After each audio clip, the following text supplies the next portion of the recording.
আমি একটা কথা বলি আপনাকে, এটা হচ্ছে যে একটা দল তারা ধর্মের নামে মানুষকে বিভ্রান্ত করার চেষ্টা করছে। তারা বলতে শুরু করছে দাঁড়িপাল্লাকে ভোট দিলে নাকি বেহেশতে যাওয়া যাবে। নাউজুবিল্লাহ বলতে হয়, তাই না?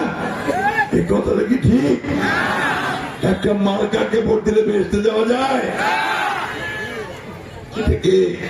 আমাদের হেফাজতে ইসলামের আমির সাহেব মাহবুবুল্লাহ ভৌমনগরী তিনি আজকে এইসব কথার উপরে বলেছেন যে জামাতে ইসলামকে ভোট দেওয়া হতে না যায়।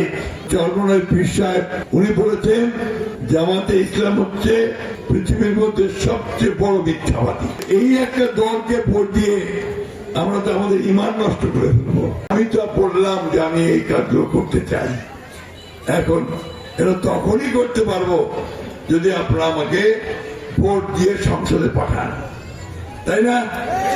ভোট না দিলে কি আমি যাওয়া পারি?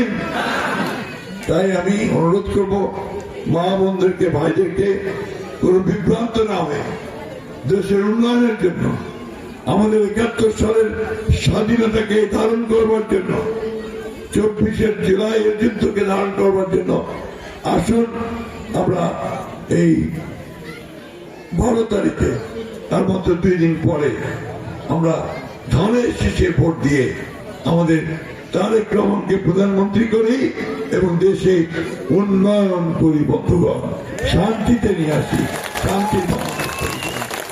আমার গলাটা খুব খারাপ, খুব বেশি চাপ দিচ্ছে।